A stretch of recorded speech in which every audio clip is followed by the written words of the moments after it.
They label you as distant, cold, damaged. But what if the absence of people in your life isn't a weakness at all?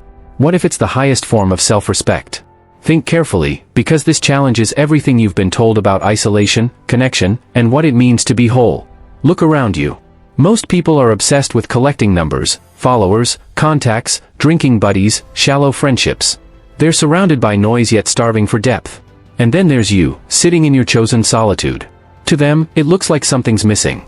But here's the twist, you're the only one who actually understands the game.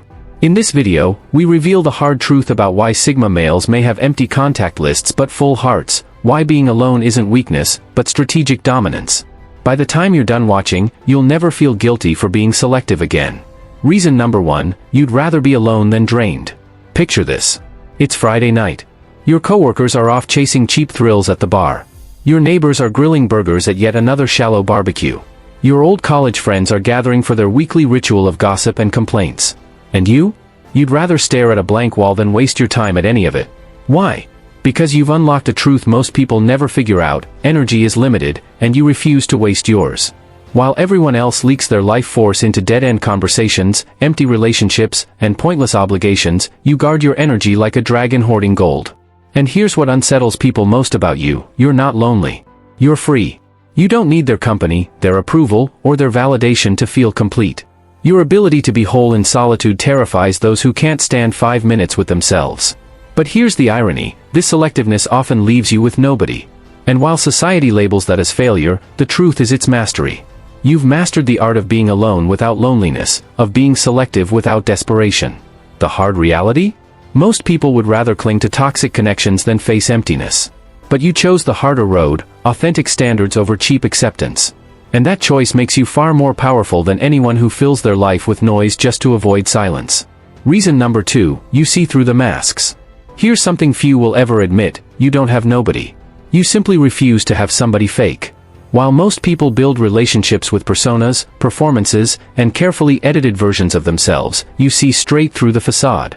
You spot the desperation hidden behind false confidence, the insecurity lurking under bravado, the quiet neediness disguised as independence. Ever had a conversation and thought, who are you really trying to convince here, me, or yourself? That's your radar working overtime. Where others get seduced by surface-level charm, you're dissecting the foundation beneath it. And here's the difference: most people fall for potential. You demand reality. This X-ray vision into human behavior is both your blessing and your curse. You see people's true selves so clearly that their masks become painful to watch. Most social interactions feel like theater, and you'd rather leave the show than sit through another performance. The deeper truth? Once you see someone's hidden motives, their hunger for approval, their fear of rejection, their desperation to be validated, you can't unsee it. Their neediness is written in bold, and it's impossible for you to ignore. And that's why you often stand alone. Not because you're antisocial, but because you're anti-artificial. In a world drowning in masks, your refusal to play along means solitude is the only space where truth feels at home. Reason 3, the ruthless math of selectivity. Your standards aren't just high, they're stratospheric. Let's be honest, you don't simply want someone attractive, successful, or fun. You want authenticity, principles, emotional intelligence, intellectual depth, and true independence. You want a partner who elevates your life, not complicates it. Someone who adds value, not chaos. Now, how many people actually meet that standard? Practically none. And that's the hidden math behind your quiet weekends and your nearly empty contacts list. But here's the part most people can't grasp: your standards aren't arrogance, they're protection. You've learned the hard way that settling equals misery. You'd rather stand alone with your values intact than compromise for a warm body who doesn't align with them. Here's the trap, though: the higher your standards, the smaller your pool. The more authentic you are, the fewer people can meet you at that level. The more self-sufficient you become, the fewer people have anything of real substance to give you. It's ruthless math: eliminate the needy, that's 70% of the population gone. Eliminate the aimless, that's another 20%. Remove those who can't respect boundaries, you've just lost 8% more. That leaves you with maybe 2% to choose from. Your so-called loneliness isn't failure, it's proof your standards are working. It's evidence your boundaries hold strong. It's validation that your authenticity is intact. The hard truth: most people keep someone around because they fear being alone. You stand alone because you refuse to settle for less than real. Reason 4, when authenticity breaks the script. You've outgrown the social games most people are still stuck playing. Here's the truth no one admits: most adult relationships are just high school cliques with bigger paychecks and better vocabulary. The same status games, the same approval seeking, the same desperate need to fit in, it's all still there, just dressed up in maturity. Ever gone to a social gathering and felt like you were watching teenagers play dress up as adults? That's because emotionally, most people never graduated high school. They're still chasing validation from the cool crowd, still afraid to sit alone, still measuring worth through popularity. But you've evolved past all that. You're not climbing ladders because you've built your own mountain. You're not competing for recognition because you define success on your own terms. You're not begging for approval because you've already given it to yourself. That's why you don't fit into most social circles. While they perform, you're real. While they calculate moves, you follow genuine interests. While they polish appearances, you live authentically. Here's the brutal reality: most social interactions are nothing but role play. People auditioning for acceptance, performing for approval, trapped in endless social theater. And when you refuse to play, you vanish from the stage. They literally can't process someone who isn't in competition with them. This is why your solitude confuses people. They assume it means you're antisocial. But the truth? You're post-social. You've evolved beyond the entire game of validation. Your empty circle isn't because you can't play. It's because you've already won by walking off the field. Reason 5: freedom matters more than belonging. Here's the uncomfortable truth most people never admit: belonging often comes at the cost of freedom. Look around. Most people aren't truly connected, they're trapped. They join groups, circles, and cliques not because they're authentic, but because they're terrified of standing alone. They'll trade their individuality for acceptance. They'll silence their own voice just to hear the fake applause of the crowd. But you'd rather walk alone in freedom than sit surrounded in chains. You've learned that belonging based on conformity isn't real belonging at all, it's a prison dressed up as connection.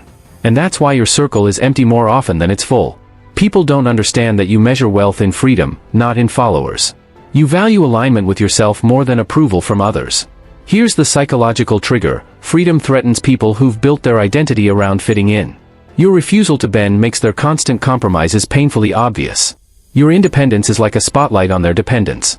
And instead of rising to your level, they retreat, label you antisocial, and convince themselves you're the problem. But here's the paradox. The very freedom that costs you shallow connections is the same freedom that makes you powerful. You can't be pressured by the group because you don't need the group. You can't be manipulated by social obligation because you've already chosen solitude. And you can't be broken with isolation because you've already mastered it.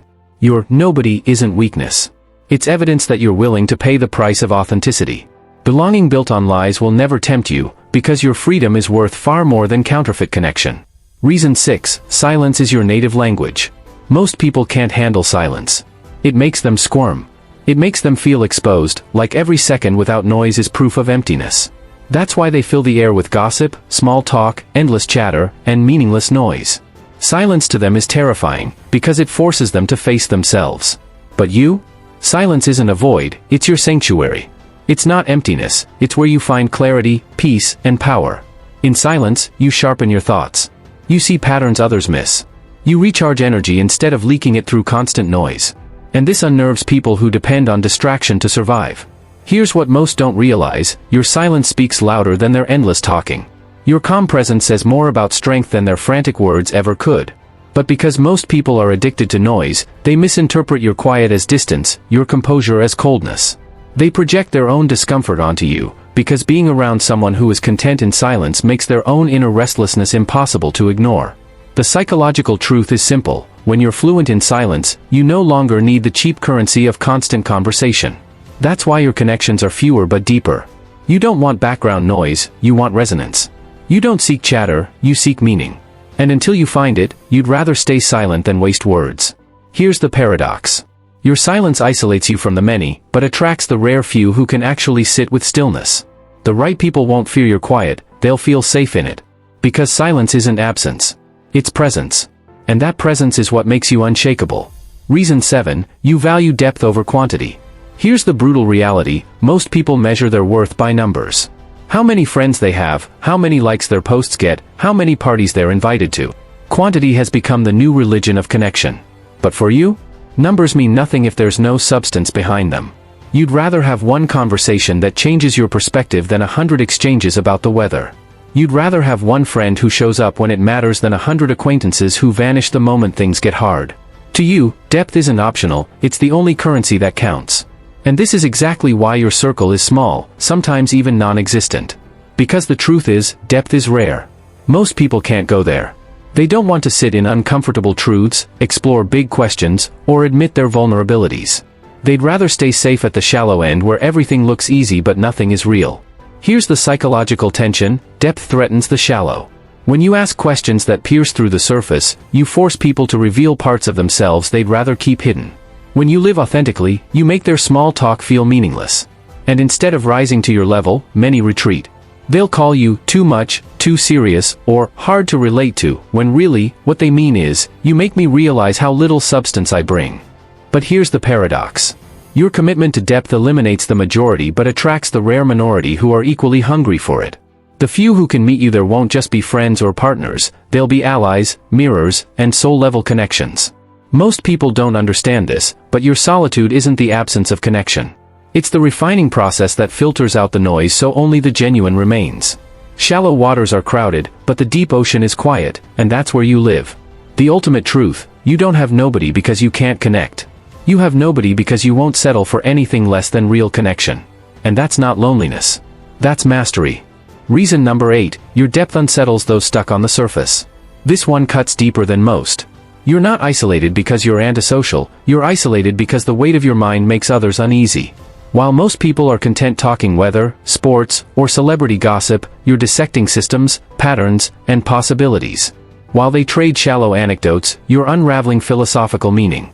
While they live moment to moment, you're mapping out futures. Ever notice how someone's eyes glaze over the moment you shift into a real conversation? It's not because they're unintelligent, it's because they operate on a different frequency. The harsh reality is that many people live entire lives without ever forming an original thought. They move on autopilot, recycling borrowed beliefs and mimicking borrowed lifestyles. But your mind refuses the script. You question the foundations. You connect dots others don't even see. And that level of depth is disruptive, because it makes other people's superficiality impossible to ignore. When you bring substance, you shine a light on their emptiness. Your presence becomes a mirror they can't bear to look into. Here's why people back away: you don't just want to know what happened, you want to know why it happened and what it means. You don't settle for facts, you crave implications. You don't want chatter, you want dialogue that matters.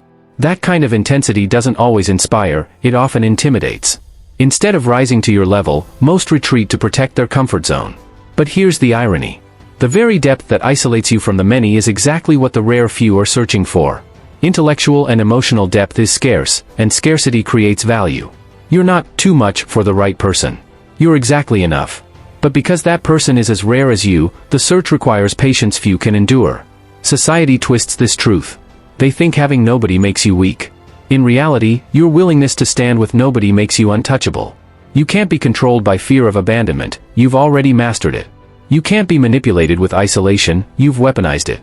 You can't be guilted into shallow obligations, you've already outgrown them. Your nobody is your armor.